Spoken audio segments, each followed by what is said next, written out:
Hello everyone. Today I am going to start the topic Markovnikov rule.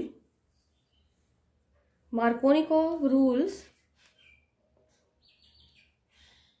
It is the rule related with the addition of hydrogen bromide to unsymmetrical alkene or asymmetrical alkene. Unsymmetrical alkene का मतलब है the alkenes having different number of carbon on the both side of double bond. For example, propene, it is propene.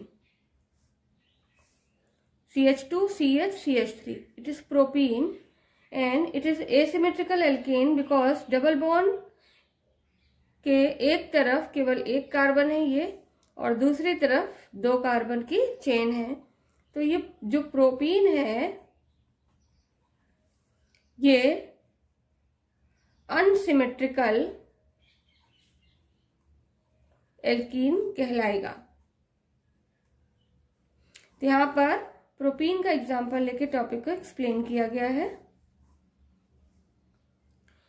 Rule क्या है? Markovnikov का जो rule है उसके according negative part of the addendum, addendum means adding molecule, वो molecule जो add होगा। तो यहाँ जो एग्जाम्पल लिया है इस रिएक्शन में HBr, इट इज एडेंडम और एडिंग मॉलिक्यूल।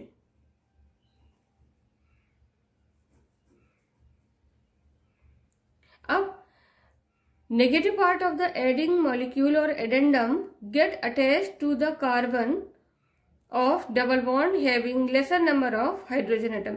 वो कार्बन जो डबल बॉन्ड बना रहा है उसमें जिसमें less number of hydrogen atom होंगे वहां पर एडिंग मॉलिक्यूल का नेगेटिव पार्ट ऐड होगा। ये मार्कोनिकॉव का रूल है। अब हम लोग इसी रूल के बेस पर देखेंगे कि क्या पॉसिबिलिटीज हैं जब प्रोपीन रिएक्ट करेगी हाइड्रोजन ब्रोमाइड से। जब प्रोपीन हाइड्रोजन ब्रोमाइड से रिएक्ट करेगी तब दो पॉसिबल प्रोडक्ट होते हैं, 2 ब्रोमोप्रोपेन एंड 1 ब्रोमोप्रोपेन। पहला प्रोडक्ट है, फर्स्ट केस है 2 ब्रोमोप्रोपेन का, मीन्स Br सेकेंड कार्बन पे ऐड होगा, और दूसरा केस है जिसमें Br या ब्रोमीन फर्स्ट कार्बन पे अटैच होगा। तो अब हम इस रिएक्शन की जो मैकेनिज्म है उसको मार्कोनिकॉव रूल को फॉलो करते हुए अगर हम स्टार्ट करें तब हम देखेंगे कि कौन सा प्रोडक्ट मेजर होगा और कौन सा प्रोडक्ट माइनर होगा। 2 ब्रोमोप्रोपेन मेजर प्रोडक्ट होगा या 1 ब्रोमोप्रोपेन मेजर प्रोडक्ट होगा। तो मार्कोनिकॉव रूल को फॉलो करते हुए प्रोपीन की रिएक्शन जब हम कराते हैं HBr से, तो ऐसी कंडीशन में जो मैकेनिज्म है उस मैकेनिज्म का जो फर्स्ट रिएक्शन है जो हमारी, उस रिएक्शन के according CH3 CH double bond CH2 reacts with HBr to give 2 possible products. It is first case and it is second case. And in that situation 2 different products are here. First one is CH3 CH Br CH3 and second one is CH3 CH2 CH2 Br. First product का नाम है 2 bromo propane और second product का नाम है 1 bromo propane. तो अब हम यहाँ पर देखेंगे कि ये 2 ब्रोमोप्रोपेन और 1 ब्रोमोप्रोपेन में से कौन सा प्रोडक्ट बनेगा और मेजर प्रोडक्ट कौन सा होगा और क्यों। तो सबसे पहली चीज जो HBr है, इस HBr के मॉलिक्यूल में अगर हम इसका स्ट्रक्चर देखें तो H और Br हाइड्रोजन और ब्रोमीन के बीच में सिंगल कोवेलेंट बॉन्ड है और इस सिंगल कोवेलेंट बॉन्ड में इसमें जो नेगेटिव पार्ट है वो है Br। क्यों नेगेटिव पार्ट है?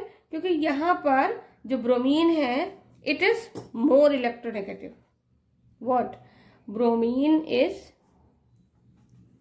more electronegative, and due to high electronegativity it has tendency to attract shared pair of electrons. जब ये शेयर्ड इलेक्ट्रॉन पेयर को अपनी तरफ अट्रैक्ट कर लेता है तो ऐसी कंडीशन में जो Br है, दोनों शेयर्ड इलेक्ट्रॉन इसके पास आ जाते हैं, अट्रैक्ट हो जाते हैं, बॉन्ड ब्रेक नहीं हो रहा, अट्रैक्ट हो रहे हैं अभी, तो ये हो गया पार्शियली नेगेटिव और हाइड्रोजन हो जाता है पार्शियली पॉजिटिव, और यहां पर बनता है पोलर कोवेलेंट बॉन्ड। और ये जो पोलर कोवेलेंट बॉन्ड है, ये polar covalent bond negative part के जेनरेशन के लिए रिस्पॉन्सिबल है। तो अब हमें HBr से क्या मिलेगा?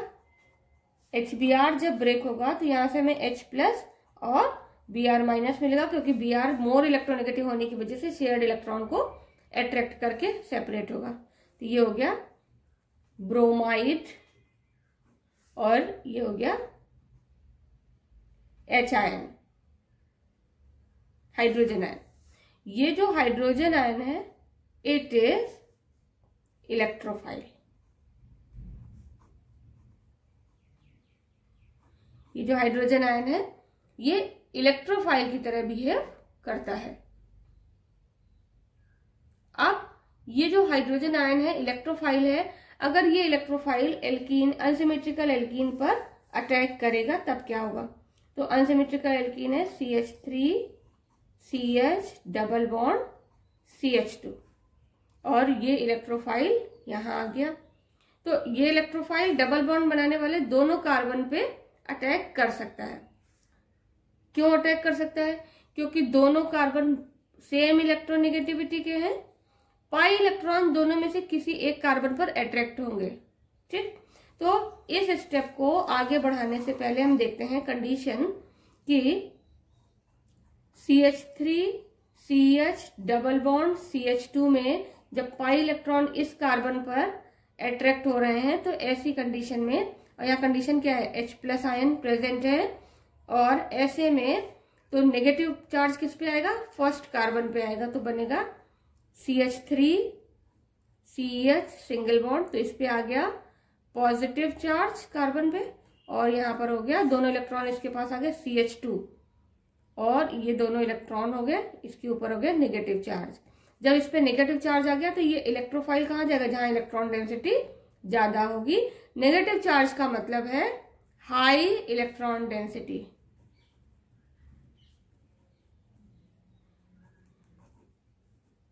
नेगेटिव चार्ज का मीनिंग हो गया हाई इलेक्ट्रॉन डेंसिटी। अब दूसरी कंडीशन, ये तो फर्स्ट कंडीशन हो गई। सेकेंड कंडीशन में CH3 CH double bond CH2 में अगर दोनों पाई इलेक्ट्रॉन सेकेंड कार्बन पे ट्रांसफर होते हैं इस तरह से, और तब H प्लस आयन की प्रेजेंस में ये होता है प्रोसेस, तब क्या होगा कि सेकेंड कार्बन नेगेटिवली चार्ज हो जाएगा, CH3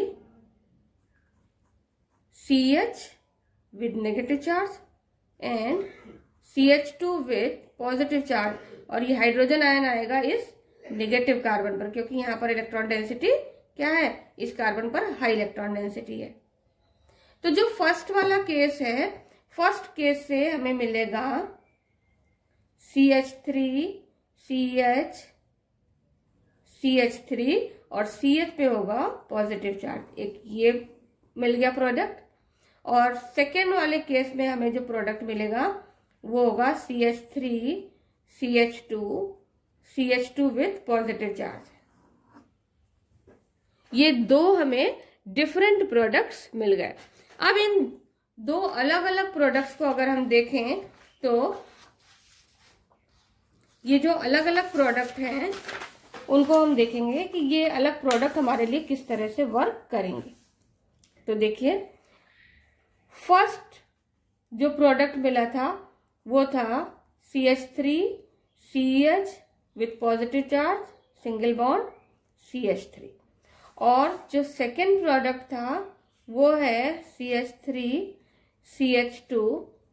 CH2 with positive charge.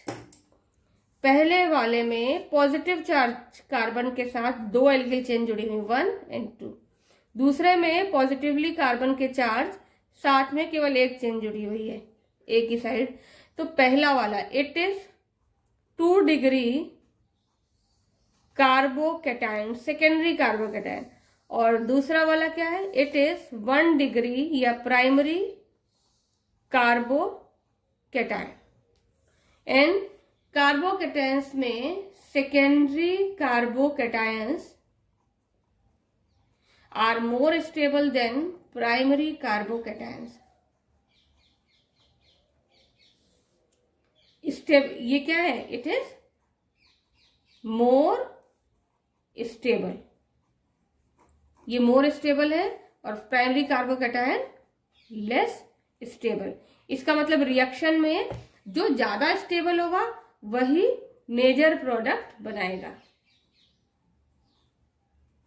तो मार्कोनिकॉव रूल के अकॉर्डिंग रिएक्शन मैकेनिज्म के दौरान जो सेकेंडरी कार्बोकैटायन होते हैं वो ज्यादा स्टेबल होते हैं, इसलिए जो रिएक्शन का अगला स्टेप होगा उसमें ये सेकेंडरी कार्बोकैटायन जिसपे पॉजिटिव चार्ज है Br माइनस जो बचा हुआ है पहले का, Br माइनस के साथ रिएक्ट करके बना लेते हैं CH3 CH Br CH3 and it is 2 bromo propane। तो मार्कोनिकॉव रूल के अकॉर्डिंग सेकेंडरी कार्बोकैटायन की स्टेबिलिटी ज्यादा होने की वजह से 2 bromo propane product major product होता है, जबकि प्राइमरी कार्बोकैटायन की स्टेबिलिटी कम होने की वजह से इससे बना हुआ प्रोडक्ट 1 ब्रोमोप्रोपेन ये माइनर प्रोडक्ट हो जाता है। तो इस तरह से मार्कोनिकॉव रूल को अप्लाई करते हुए किसी भी अनसिमेट्रिकल एल्कीन में आप एडिंग मॉलिक्यूल के साथ एडिशन रिएक्शन को शो कर सकते हैं और ये बता सकते हैं कि मेजर और माइनर प्रोडक्ट्स क्या होंगे। मार्कोनिकॉव रूल स्टडी करने के बाद अब इसके देखते हैं कुछ एग्जांपल्स, वो रिएक्शंस जो मार्कोनिकॉव रूल के बेस पर होती हैं। मार्कोनिकॉव रूल को फॉलो करने वाली कुछ रिएक्शंस में यहाँ पर 3 मेजर रिएक्शंस ली गई हैं। पहला है addition of sulphuric acid to asymmetrical alkene with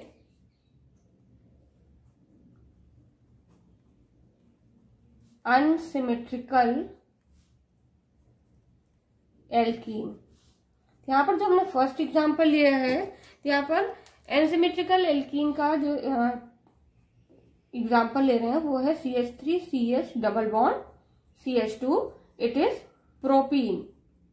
propene के साथ सल्फ्यूरिक एसिड का जो एडिशन रिएक्शन है concentrated sulphuric acid and cold sulphuric acid H2SO4 जो लेंगे it is cold and concentrated.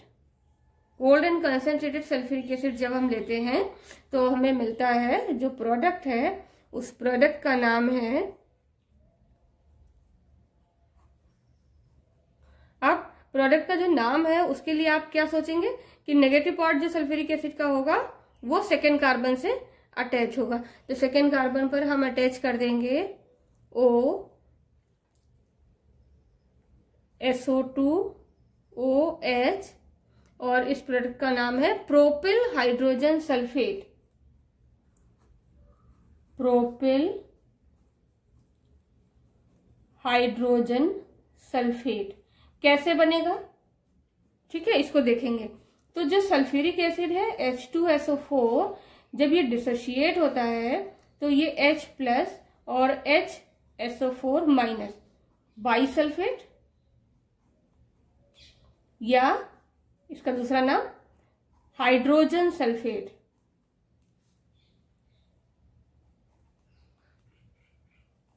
और दूसरा प्रोटॉन या हाइड्रोजन आयन मिलते हैं। ये जो हाइड्रोजन आयन ये इलेक्ट्रोफाइल की तरह बिहेव करते हैं, जैसे कि पहले की रिएक्शन में मैकेनिज्म में मैंने एक्सप्लेन किया था।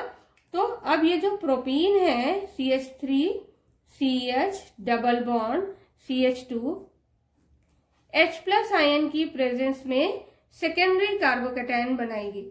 सेकेंडरी कार्बोकैटायन बनने की वजह से ये प्रोटॉन कहाँ आ जाएगा, इस कार्बन पर, और जो पाई इलेक्ट्रॉन है वो भी इस कार्बन पर जाएंगे, तभी प्रोटॉन का अटैक हाई इलेक्ट्रॉन डेंसिटी वाले कार्बन पर होगा और बनेगा CH3 CH with positive charge and CH3 propyl secondary carbocation. Propyl carbocation है लेकिन कैसा है, सेकेंडरी कार्बोकैटायन है, पॉजिटिवली चार्ज है। अब ये जो नेगेटिव पार्ट है हाइड्रोजन सल्फेट है HSO4 माइनस, ये पार्ट इस पॉजिटिव कार्बन से जुड़ेगा CH3 CH एंड CH3 और यहां पर जुड़ेगा ऑक्सीजन की साइड से SO2OH को लिख सकते हैं SO3H और ये प्रोडक्ट कहलाता है propyl hydrogen sulphate. Propyl hydrogen sulphate. ये जो प्रोपिल हाइड्रोजन सल्फेट है इसका फॉर्मेशन क्यों हुआ, क्योंकि ये जो प्रोपिल हाइड्रोजन सल्फेट है ये सेकेंडरी कार्बोकैटायन मोर स्टेबल होने की वजह से बना है। सेकेंड कार्बन पर हाइड्रोजन सल्फेट ग्रुप जुड़ा हुआ है तो इसको हम 2 प्रोपिल हाइड्रोजन सल्फेट भी कह सकते हैं।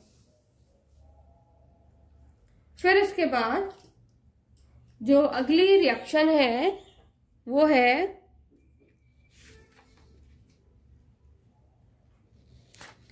नेक्स्ट रिएक्शन हम लेंगे addition of water to asymmetrical alkene. Addition of water to asymmetrical alkene. Addition of water, ठीक है।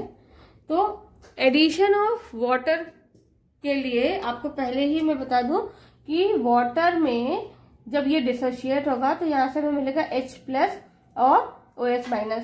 इसका मतलब मार्कोनिकॉफ रूल को फॉलो करने वाली रिएक्शंस में सभी में हाइड्रोजन आयन मस्ट है। वो इलेक्ट्रोफाइल जो कार्बोकैटायन फॉर्मेशन के लिए रिस्पॉन्सिबल है वो बहुत जरूरी है। तो यहाँ पर हाइड्रोजन आयन क्या है, it is responsible for formation of carbocation. अब जो एल्कीन ले रहे हैं हम CH3 CH double bond CH2 hydrogen ion की प्रेजेंस में ये फिर क्या बनाएगी, more stable secondary carbocation that will be CH3 CH single bond CH3 positive charge on second carbon.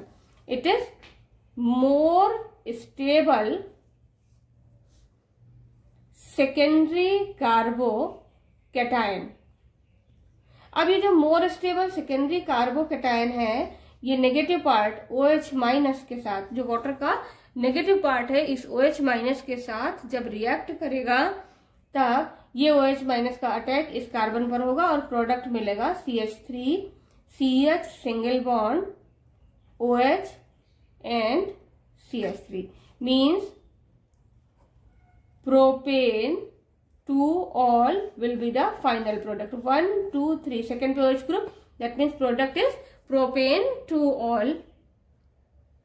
ये प्रोडक्ट होगा कब बनेगा, जब हम प्रोपीन की एडिशन रिएक्शन कराएंगे वाटर मॉलिक्यूल से।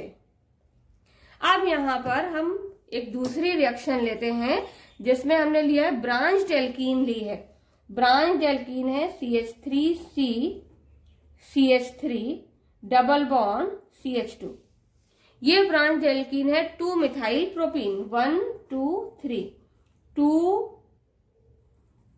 मिथाइल प्रोपीन और इसकी एडिशन रिएक्शन हम कराते हैं वाटर मॉलिक्यूल के साथ में। तो वाटर मॉलिक्यूल के साथ में वही कंडीशन होगी, H+ आयन क्या करेंगे, कार्बोकैटायन का फॉर्मेशन करेंगे।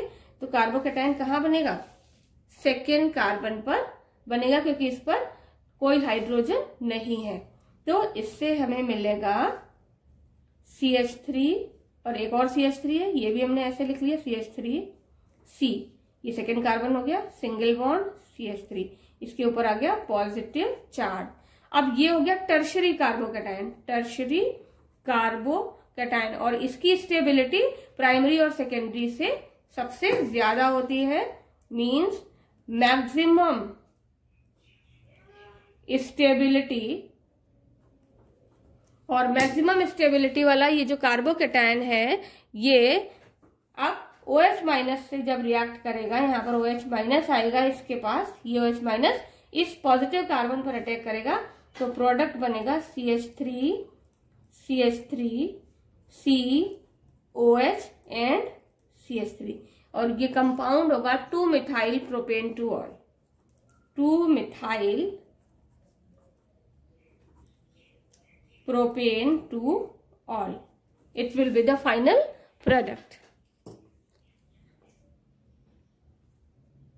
इसके बाद जो नेक्स्ट रिएक्शन है, ये एग्जाम्पल में भी बुक में दी हुई है, इसको भी आप कर सकते हैं कि ये जो रिएक्शन है इसमें हेक्सीन की रिएक्शन कराते हैं HBr से। तो थर्ड हमारी हो गई addition of HBr, hydrogen bromide, और इसमें हमने एल्कीन ली है हेक्सीन। हेक्सीन में CH2 double bond CH, single bond CH2 and CH3, 1 2 3 4 5 6 carbon, 1 2 3 4 5 and 6। ये जो कंपाउंड है इट इज हेक्सीन 1। ये जो हेक्सीन 1 है ये इसी को हम लिखते हैं, और हेक्स 1 इन, इसकी रिएक्शन जब हम HBr से कराएंगे तो HBr में जो इलेक्ट्रॉन डीलोकलाइज होने की वजह से जो नेगेटिव पार्ट है, इससे हमें क्या मिलेगा, H+ और Br-। तो Br- कहाँ जाएगा, उस कार्बन पे जाएगा जहां पर नंबर ऑफ हाइड्रोजन कम है। It means Br- will go to the second carbon. तो प्रोडक्ट क्या बनेगा, CH3 single bond CH Br, CH2 CH3 means 2-bromo hexane will be the product। 1 2 3 4 5 and 6, second carbon पर Br जुड़ेगा और product हो जाएगा 2-bromo propane according to Markovnikov rule. एक खास बात जो आपको इन सभी रिएक्शंस में याद रखनी है कि जब भी आप रिएक्शन लिखेंगे एरो के ऊपर लिखेंगे Markovnikov rule. It means the reaction is taking place according to Markovnikov rule.